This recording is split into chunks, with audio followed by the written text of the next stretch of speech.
NUCs have been everywhere, on the ocean, all across land, every part of the earth, and even out into space, right? Did we envision all of those usages when that thing was invented? I'd love to sit here and say we did, we were all geniuses, but no way, man.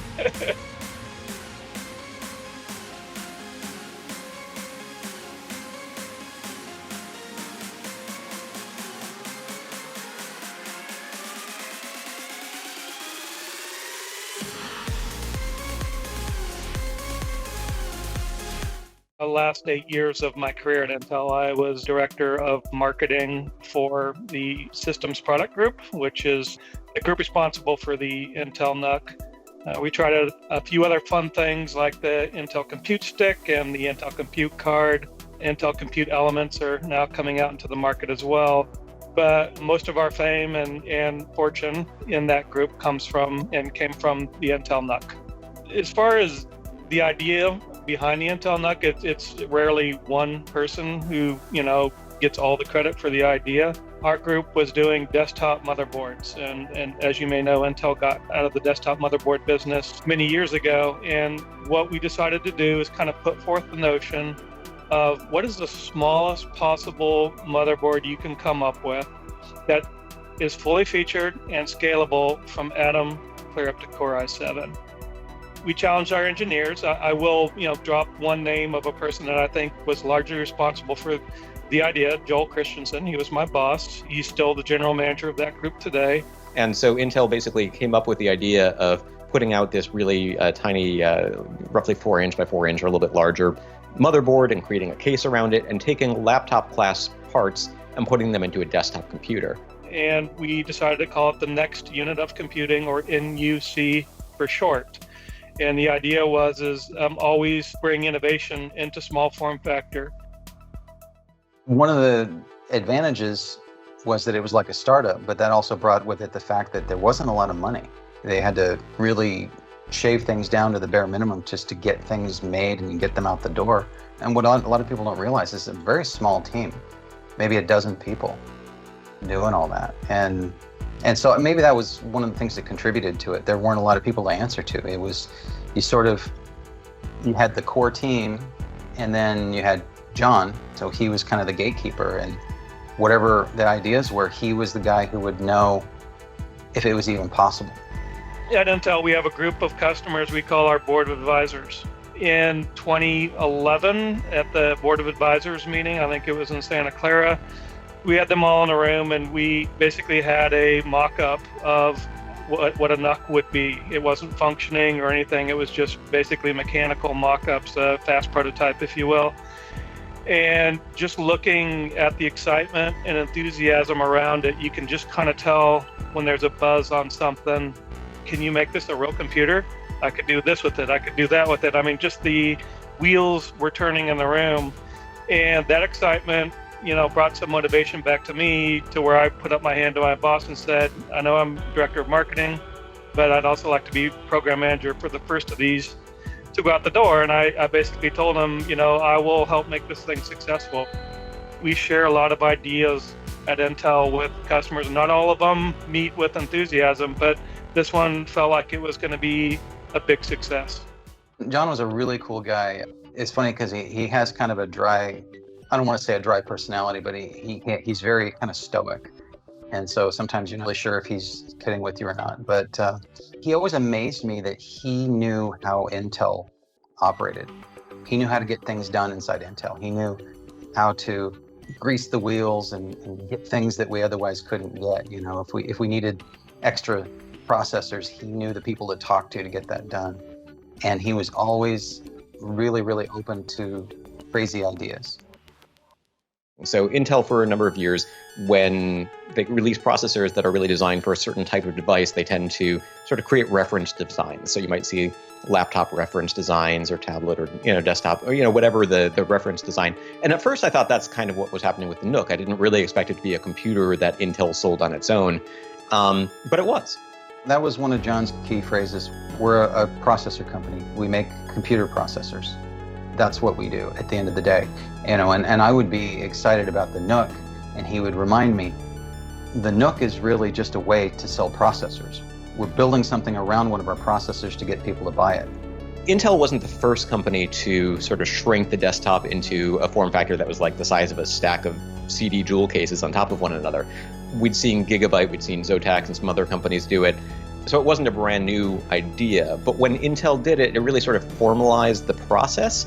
And so I think we started to see a more standardization around what was happening. So I've been working with miniature PCs since 1988, I believe, starting with 83, 86, and putting it on a small computer that fit inside of an instrument bay on an aircraft. And then a few years ago, working on the XI3 computer where we were miniaturizing a very high-powered computer. And so Intel approached us and asked us if we would just assemble the computers for them. In those days, they were still looking for system integrators for early adopters. And then we decided to engage and add that to our previous company's portfolio. And then when that company went out of business, three of the parties from that company decided to focus on the NUC business and started Simply NUC. To see a major company like Intel realizing that there's a place for these very power efficient, space saving computers was exciting, and really felt the performance was kind of good enough for businesses, good enough for consumers. Yeah, we know from a desktop you normally sort of expect a certain kind of beefy performance, but what if we just take these laptop parts, which honestly a lot of people are using their laptops as their primary computers anyway, and so if we put that into a small case, it's probably all you need for a desktop computer. Yeah, when the NUC launched, it was awesome. We felt like rock stars. The press was very excited about it. It was just an amazing feeling. We were on to something. The first product out the door took over a year. I think doing something new and doing it right takes a while. It takes a few iterations. It takes patience. Early on, we had some of our own design teams back in the motherboard days, but by the time we got into the NUC business, pretty much everything was outsourced. Manufacturing out of China, design out of Taiwan. And so early on, a lot of it was our engineers working with their engineers, teaching them how, showing them how. You can't do this. Yes, you can. Here's how you do it. That was kind of a lot of the early process, and the iterations took time. Toward the end of 2012, Q4 is when we started shipping Ice Canyon and Box Canyon. Box Canyon was the original one on the slate. It was the only one that we were going to do. It did not have a LAN jack. Hey, nobody uses the LAN jack. This is for consumers. It's got Wi-Fi in it, right? That's all you really need. It had Thunderbolt on it. Oh my gosh, what's Thunderbolt? We all know what it is now, but back then hardly anybody knew what it was. We sat around the table one day and said, gee, why don't we do Ice Canyon as well, and put HDMI ports on it, put a LAN jack on it, and enough USB and all that, just in case Box Canyon doesn't take. Sure enough, we started sending these to the press. Where's the LAN jack? Why does this thing have a LAN jack on it? No, you don't really need a LAN jack. Wi-Fi is all you need. Now, what is Intel thinking with a lot of the feedback around Box Canyon? I still have a Box Canyon, and I think we only sold about, 10,000 of them or so, which is nothing for Intel. We sold a couple 100,000 of the Ice Canyon, and it was successful enough where we said, yeah, let's keep this thing going. And then each generation, the performance has gotten better and better, with the pricing staying about the same. And so they're keeping the form factor and the wattage about the same, and then they're increasing the performance. And so it's really exciting because it's seeing a major company like Intel that's focused on bringing more performance for the same watts in the small package. For applications where you don't necessarily need the fastest, most powerful computer, you just need one that's good enough for basic everyday use, it's fine. The tough thing about being the new thing in a big company is big companies looking for big numbers, and you can't really commit big numbers to something that's completely new, that has no track record or history. I mean, the target market for these things is kind of all over the place, because what we've seen is that some people have taken Intel NUC style computers and they have used them as desktop replacements in home or in the office or in any place where you might not have room for a really large tower PC. Here it's really big that there's these soda dispensers that you pick your flavors and your colas and your additives, and it mixes everything. You open that up and there's a NUC in there driving this whole thing. But you can also use it as a home theater PC. You can use it as a network-attached storage device, a firewall. When I was up in the Nook Labs, we worked with some people who put them in cars, as entertainment centers in cars, which was kind of unexpected for me, but a pretty cool idea. They're very popular on boats. They use them as the basis for their navigation systems. So LumoPlay projects a playground on the floor or wall, and your kids interact with it. Imagine a air hockey table that your kids kick the puck, and then the puck goes down the floor, and the kid at the other end kicks it back. What they're doing is they're using a Nook driving a projector for the game environment, and they have a RealSense camera that's picking up all the action. Sort of shrinking it down leads to the possibility of using it in different ways than you might otherwise. And then, of course, it can be used in commercial or industrial usage. You can use it for digital signage. You can use it for applications where you might not want to see the computer out in front of everything. Football fields where you have the scrolling signs around the football fields and baseball fields, each one of those segments is being driven by a Skull King. What is the market positioning of the NUC and minis? It's kind of every endpoint. Marketing was sort of an afterthought. Actually, that was one of the reasons that I got involved in the first place, is because it wasn't really marketed. Beyond sending pictures of a Nook to a reseller and saying, this is what we're selling you, they just put them out there and hoped that people would find them and buy them. We always felt like awareness never was kind of where we wanted it to be. It's a big world out there, and making everyone aware is much different than making the tech press aware. Tech press, I think, is always like the NUC. You ask your uncle, hey, have you ever heard of a NUC? And they go, what's a NUC, right? I went to DreamHack. This was the first Hades Canyon esports stage. So we go to DreamHack. We have this massive esports stage, bigger than DreamHack's main stage. Intel NUC, Intel NUC, Intel NUC. Everywhere you look, you can't look 2 feet without saying the word Intel NUC. And it's a bunch of people playing games, and they're giving prizes away. And so I've got a little table off to the side where I'm educating people about the NUC. And so people be there, they may have played the game, and then they're walking by, and they'll come by and say, excuse me, so what do you think of the Intel NUC? And they'll go, the what? And I said, the Intel NUC, the NUC, the Intel Next Unit of Computing. And goes, I've never heard of it. I'm standing in a 40-foot stage of the Intel NUC word everywhere. It doesn't register in the brain. That's always been the dream, I think, of the NUC team is everybody knows what a NUC is. We're not there yet. I'm not sure if Intel's putting enough money into it to ever get there.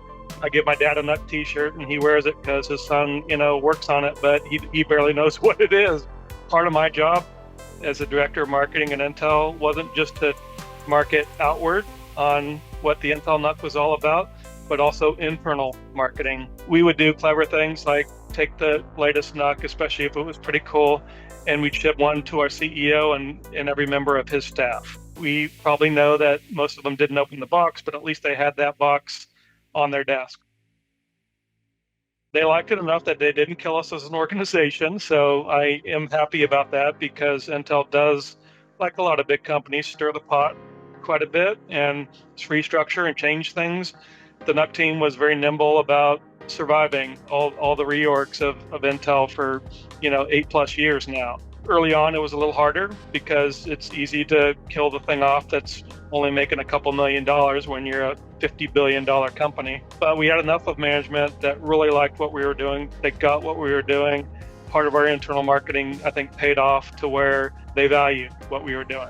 We had a couple of VPs that stepped up and really supported us and made sure that we were kept around, because I think they saw it too. The expectation of the NUC team has always been pushing the envelope. What do you come up with this year? Show something cool, innovate, right? It's tough for that team to innovate on demand, and there is always that pressure to do something new and to always have that story. The idea of a pocket-sized desktop computer opens up all sorts of possibilities. So they do the compute stick, and within 6 months, it's clear this is going to have a very small niche market. It's not going to replace a desktop PC. It was a full-fledged computer that was so small it looked like a USB flash drive. It was something you could put in your shirt pocket or your pants pocket and carry around, or you could plug it into a TV. We were very encouraged by that when it first launched. Our first quarter of sales was just through the roof. It was a novelty. The press was just huge on the Compute Stick when it came out. We were going, okay, we've hit one home run with the NUC, we've hit another one with Compute Stick, where do we go next? And then the stick just stopped selling and we started scratching our heads. Why? It ended up being not functional enough, not versatile enough, not scalable enough, not powerful enough. Didn't really take off as a platform. I'm a little bit disappointed it didn't happen. It might just have been a little bit too niche. There was also the Hades Canyon, which had a weird anomaly of an Intel processor. It had an Intel processor with integrated AMD Radeon graphics. Now, Intel and AMD are normally competitors. The two of them make CPUs. They've been rivals for a long time in the CPU space, and has really been heating up a lot over the last couple of years.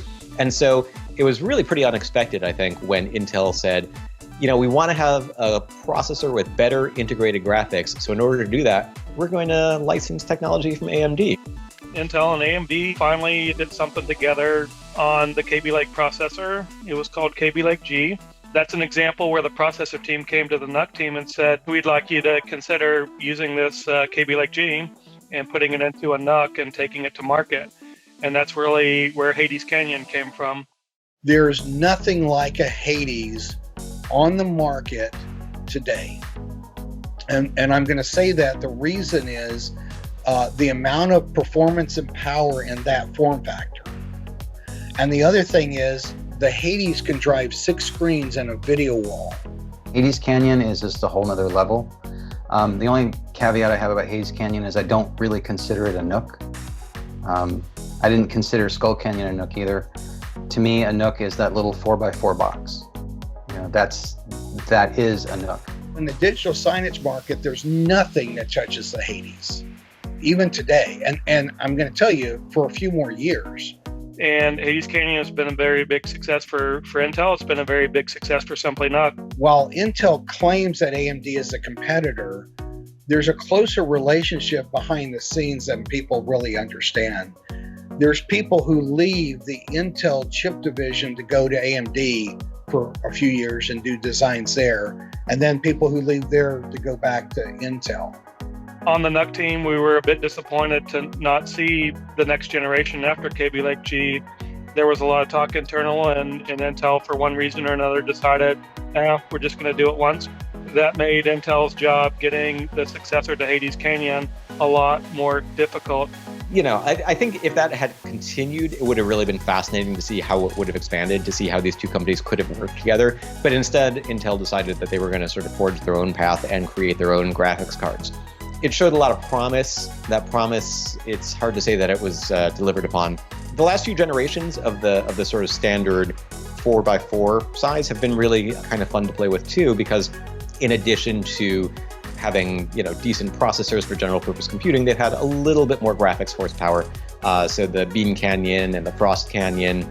We worked on our feature density. We pretty much packed out as much as you could get into a 4x4. I think Bean Canyon was an absolute masterpiece.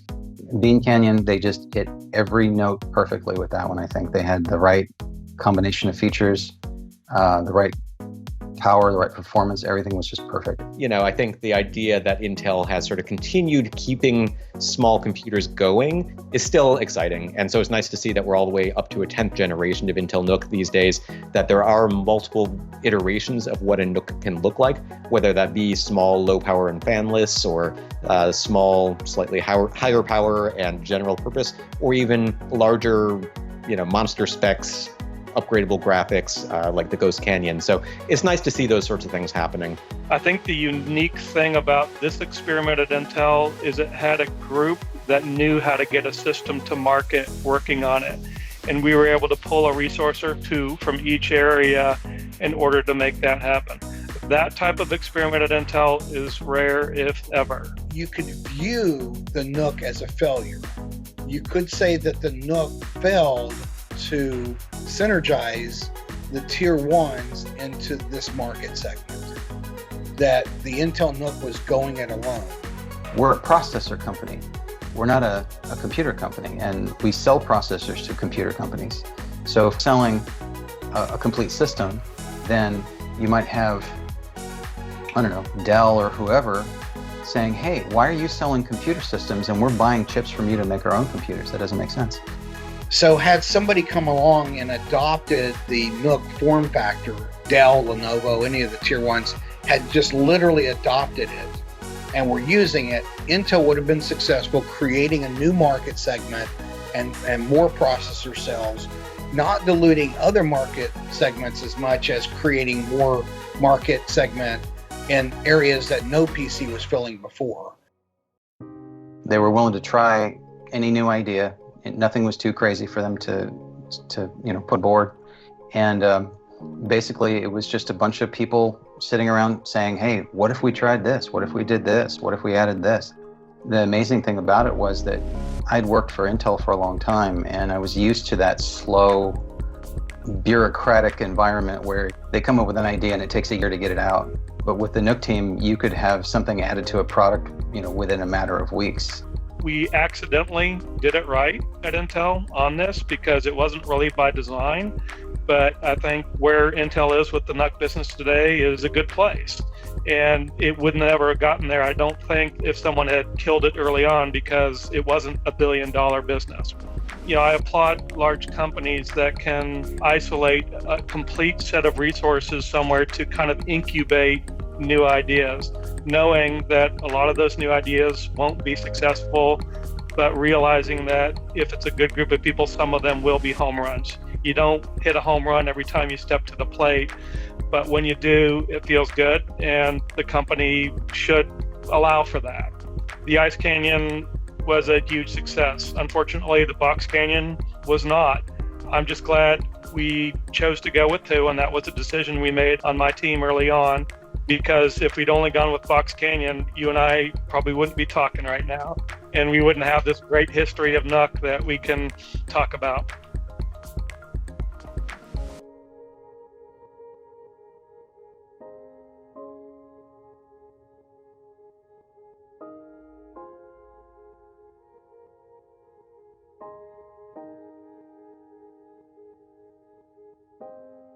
I always say if you asked 100 people what an Intel NUC is on the street, you'd be lucky to find one person who knows what it is. So You are correct, sir.